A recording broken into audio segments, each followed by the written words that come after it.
everyone, welcome back sa aking YouTube channel. So for today's video, pag-uusapan natin ang mga dokumento na dapat hawak mo at ang dapat mong gawin kapag ma-inspection ang SOSYA sa iyong post. Okay, so ang ginagawa ng iba is, yung ibang SOSYA, pinapalam nila sa mismong agency kapag may inspection sila. Kaya naman, ang ginagawa ng ibang agency is, syempre, sasabihin niya sa mga walang lisensya, sa mga kulang sa papeles, na hindi mo napapasok or transfer or itatago muna sila para hindi sila makita ng SOSYA. At yung ihaharap sa kanila is yung kompleto yung dokumento. So, yun din yung advantage na kapag pinapalam ng SOSYA yung pag-inspect nila. Pero, karamihan din, mangilan-ilan lamang na papalam nila yung inspection nila. Pero karamihan is talaga surprise inspection. Hindi natin alam na may inspection pala today or tomorrow. So, yun. So, ano nga ba ang mga dapat gawin mo kapag ma-inspection ang SOSYA? At anong mga dokumento ang kailangan mo na ipakita sa kanila para hindi ka ma-penalty? Okay, first na dapat hawak mo kapag on duty ka is your valid security license. So, ito yung aking lisensya. Dapat is sinusuot mo yan lagi at nasayo lagi kapag on duty ka. Kasi yan ang pinaka na i-check sa'yo kapag naka-posting ka. So, ayan. Ang ginagawa ng ibang SOSYA is, check nila ito, yung QR code. Kapag automatically na mag-a-appear yung number license mo doon sa kanila is, syempre, valid yung security license mo. Yung iba, hindi naman kailangang tinitingnan kasi kapag titingnan mo naman yung license is, makikita mo na valid siya. Ayan. So, dapat lagi mong sinusuot yan.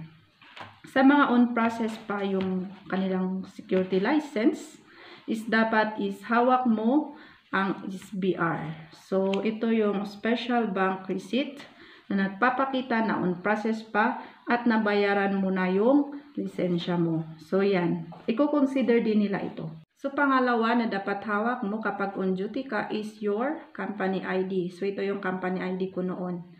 So, yan is pinaprocess din ng mismong agency. Magsasubmit ka lang ng isang 1x1 ID picture mo at makukuha mo din yan agad-agad.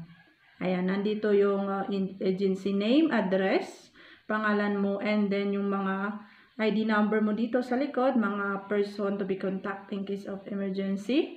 Is thin at saka height. So, andito lahat din. Ayan, dapat nakasuot din sa'yo yan lagi kasama ng iyong security guard license. So, pangatlo na dapat hawak mo kapag on duty ka is your duty detail order or DDO. So, yan is ini-issue ng agency mismo sa inyo, isa-isa. Kaya dapat hawak-hawak mo yan kahit saan ka mag-post dun sa area na yon. At siguraduhin mo rin na mayroong kang pangalan dun mismo sa DDO. So, ang content ng DDO is yung rules and regulations, comprehensive firearm and ammunition, at saka yung mga license ng firearm at serial number nito, at saka yung mga pangalan ng naka-duty, at saka kung saan siya naka-post, at saka yung complete uniform regulation. So, yun yung mga content ng DDO na dapat hawak-hawak mo. So, isa rin yan sa hinahanap ng SOSYA mismo kapag nag-i-inspect sila sa'yo. So, ang pang-apat is dapat your own complete uniform. Yung mga paraphernalia mo, yung mga uniform mo is nakaayos, at saka naka-shoes ka, hanggang sa ulo hanggang paa, nandun lahat yung uniform mo, yung mga cap mo, dapat is kompleto yung uniform. Dapat yan lagi yung ating suot kapag on duty tayo. Walang kulang-kulang. And of course, ang last na pinaka-importante is our manners. So, ano nga ba yung sinasabi sa GO number 10? Ang sinasabi doon is dapat matuto tayong sumaludo sa lahat ng mga officials ng company, agency, or mga nakatataas sa atin. Mga ranking public officials or officers of the Philippine National Police. So, dapat alam nating sumaludo. Kapag nandyan na yung SOSYA, saluduhan natin, greet din. Greet natin sila. At saka pag-alis, sumaludo ulit tayo sa kanila. Bakit nga ba sinasabi ko na pinaka-importante ang pagsaludo sa mga officials natin? Kasi kapag makita nila na talagang respetado kang tao, marunong kang sumaludo, is a big plus point sa kanila yun para sa'yo. So, malaking plus point yun sa kanila, lalo sa mga company. Marami na akong nakitang ganyan. Doon nga sa pinagtrabahoan ko nung last na ayun. Ang ginagawa, lumabas doon kasi sa daanan doon dumadaan lahat ng mga officials ng company mismo. So, ang ginawa nung isa na security guard na kasama namin is nagse-cellphone. So, nag-cellphone siya and lumabas na yung president ng company na yon and wala lang. Nakita lang niya and okay lang. Lumabas na yung presidente. So, ang ginawa ng president, sabi niya nung nag-report siya sa agency mismo is, okay sana.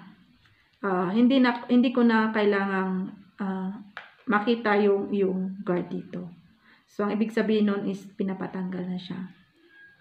Kasi nga, aside from nagsi-cellphone siya, hindi siya marunong mag-greet. Hindi siya marunong sumaludo or mag-greet man lang ng good morning.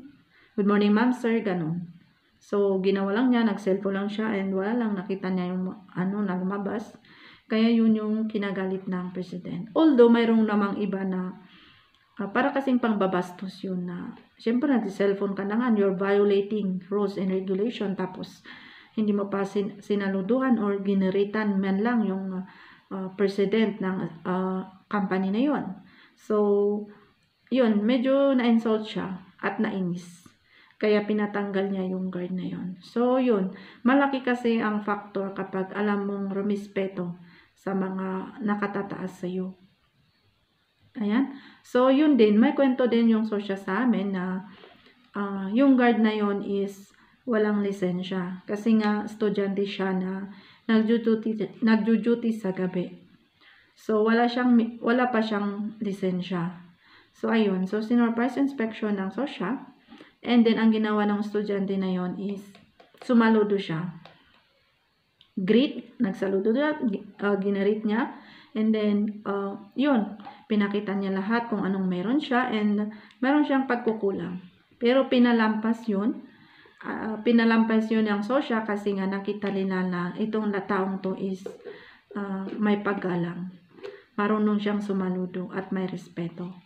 So yun, pinalampas lang compared dun sa mga guard na kapag merong sosya is talagang ano ba yun, yung parang binabastos yung mga sosya. Yung mga ganun, yung kapag mayroong inspection yung sosya is para kang nagmamagaling, para kang kung sino dyan, mahalata din po yan ng sosya. Compared doon is talagang pepenaltihin ka talaga kapag may nakita sa'yo na kulang. So yan, mataas po ang points ng mga tao, mga security guard na marunong sumaludo compared sa mga hindi. So ayan, and hopefully sa mga makapanood nito is i-apply nyo po ito kasi ito is based sa aking experience as a security guard and based sa aking mga trainings. So, hopefully makapagbigay ako ng aral sa inyo, lalo sa mga baguhan, sa mga may balak na mag-enter sa guarding world. Good luck. Summarize lang natin yung mga dapat hawak mo at saka mga dapat mong gawin kapag may surprise inspection ang sosya. So, unang-una dito is your valid security license. Pangalawa is your company ID. Pangatlo is your duty detail order. Pang-apat is you should be in complete uniform with cap and belt. And lastly is your pagsaludo. Yung inyong pagsaludo sa kanila. In and out. So, ito yung mga pinaka-importante na gawin mo kapag may surprise inspection ang sosya. God bless sa inyo and don't forget to please like and subscribe to my YouTube channel, Lenders Official, and yun lang for today's video.